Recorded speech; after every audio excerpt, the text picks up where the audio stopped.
Let's talk about some additional calculations that you're going to need to be able to do in order to look at the calorimetry lab and Hess's law.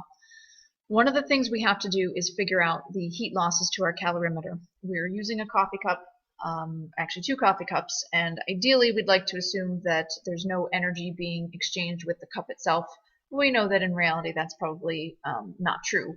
So the first calculation we're going to take a look at here is how we could figure out the heat capacity of our specific calorimeter. This is an example that I'm showing you. It's how the calculations will work. It is not the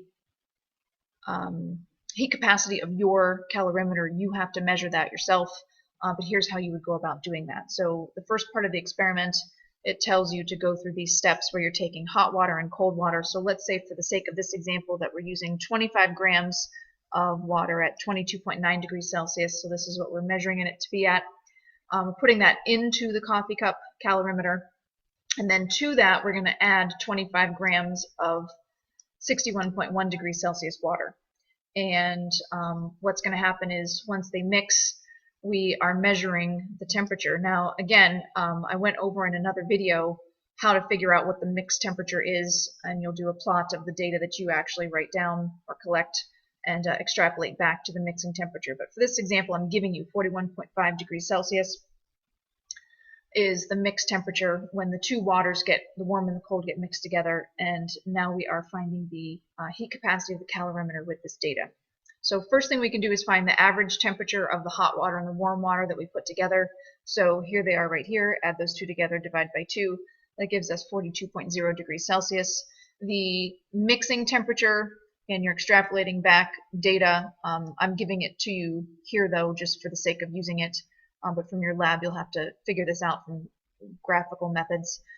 That's 41.5 degrees Celsius for this example. So to find the delta T of the water, so how much did the water temperature change once we mix the two together? We had our mixed temperature minus our average temperature, and that gives us negative 0.5 degrees Celsius. So that means that the water must have lost energy to the cup, and so it's 0.5 degrees Celsius less than we anticipated. Okay, so we're going to take the 50 grams of water, that's the total mass of water that we had mixed into the cup, multiplied by the specific heat of water. We're going to multiply by this delta T for the water, and that gives us the amount of energy in joules lost by the water. We're showing the negative sign indicating that it was lost to one significant figure. Because we're down to one significant figure for the temperature that we calculated, then my answer is only given to one significant figure, so negative 100 joules. So that's the amount of energy that we're calculating that the water lost to the calorimeter. Since the water lost that, that's what the calorimeter gained. And so to find the capacity, now again, all of our reactions are going to be done with a certain volume, and you'll be using that volume of water in your calculations for figuring out your calorimeter heat capacity. This one that we're doing, again, was just done for 50 grams, so this is specific to that amount. So we're not factoring in the mass in this equation. And so to figure out the temperature change that the cup went through, well, the cold water was sitting in the cup initially, so that was at 22.9 degrees Celsius.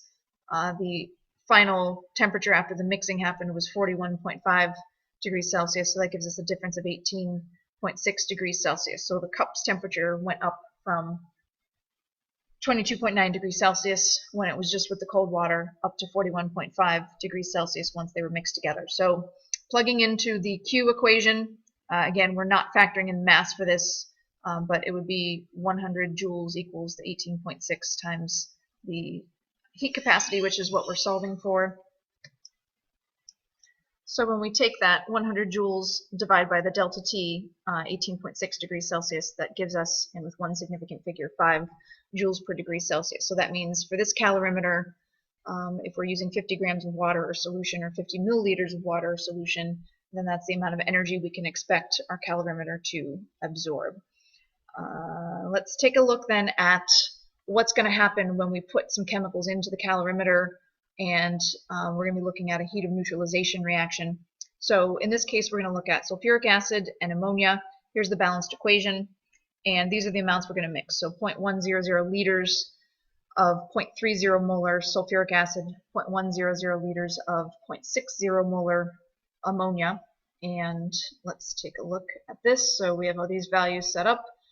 Just going to mix the tanks. Started at 24.00 degrees Celsius, and then we will see what the temperature jumps up to for us. And we'll wait for it to stabilize. And let's just say that's at 28.02. Let's use that as our value for the final temperature. 28.02 degrees Celsius. Oops. And so delta T is going to be the 28.02 minus 24.00, and that equals 4.02 degrees Celsius. And there is an assumption you're going to have to make, since this is not pure water. We can't just use the density of water. It's actually close enough, depending on how well you want to do with significant figures. Instead of using 1 gram per milliliter, which is what we'd use for pure water, our lab is instructing us to use a density of 1.03 grams per milliliter. Since our volumes that we've recorded here are in terms of liters, I just converted that. It'll be 1,030 grams per liter. So when I am using the Q equation, I want to find, notice I've got this labeled Q of SLN, so that's Q of solution. I need to put in the mass of the total mixture that I have in the calorimeter at this point when we measured this temperature change. So if I had 0.100 liters and 0.100 liters, that's a total of 0.200 liters, and that 0.200 liters times this 1,030 grams per liter, that's going to give us a value of 206 grams. Okay, so that's our mass of solution. We're going to use the specific heat of water because really that's what's comprising the solution. That's what we are measuring the temperature change of.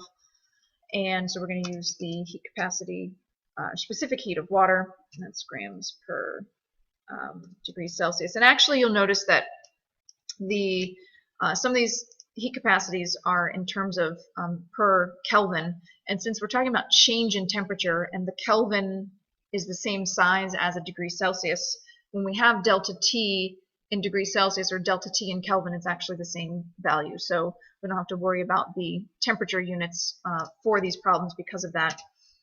If it happens to be reported in Kelvin, it's the same thing in per degree Celsius, and then times the 4.02 degrees Celsius. And we'll see what that comes out to. So we've got the 206 times 4.18 times 4.02, and then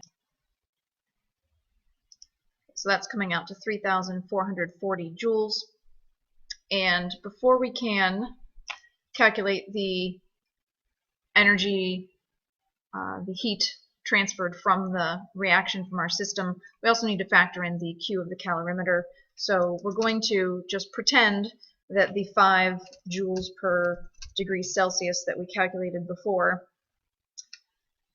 from our previous example is the heat capacity of this calorimeter. You will have a different number from your calculations. So we have 5 joules per degree Celsius times our delta T, which is 4.02 degrees Celsius. Just plugging in units so I can see them cancel out. And so to the one significant figure we're allowed to report, that would be 20 joules. So for the Q of the reaction, this is going to equal negative. So the opposite sign, we're taking the energy, the solution gained, so that's 3,440 joules plus the 20 joules that we know the calorimeter took from us, and that comes out to, for a reaction, negative 3,460 joules. Usually we'll talk about energy for reactions in terms of kilojoules just because it is obviously a larger unit, and therefore we can get rid of our non-significant placeholder zeros. So negative 3.46 kilojoules would be what that would look like in kilojoules, because there's 1,000 joules per kilojoule. So this is the Q, the energy, the heat lost by my system, by my chemicals, these chemicals in the producing of this product. and that was lost to the water. The other thing then that we're going to be asked to do is find the delta H for the reaction. So this is specific to, this amount of energy is specific to these quantities of chemicals that we added together. So if we want to find it in relation to this balanced equation, we need to take an extra step and figure out the moles that were involved. Notice that the ratios we used, we had twice the amount of ammonia because we needed twice the amount according to the stoichiometric proportion. So in this case, I'm just going to take one of these numbers and do the workout, and 0.100 liters times 0.30 molar for the H2SO4, and that is going to give us 0.030 moles of H2SO4, and again 0.030 moles of this reacted with 0.060 moles of the ammonia. Those are the amounts that we used, same stoichiometric proportions. So this is the moles of H2SO4 that actually reacted. So this energy that we got is for this amount of moles. So if I want to know the per mole value so that I could compare it to literature values, what I would do is take my experimental value, 3.46 kilojoules, and then just divide by the moles of the actual moles of reactant that we used. And so that gives me negative 115 kilojoules per mole. And since technically this number only has two significant figures, we're going to make this correct, negative 120 kilojoules per mole. So when I go to compare my values from my experiment to my literature values, this would be what I would try to look up for, and again this would be the delta H for the reaction.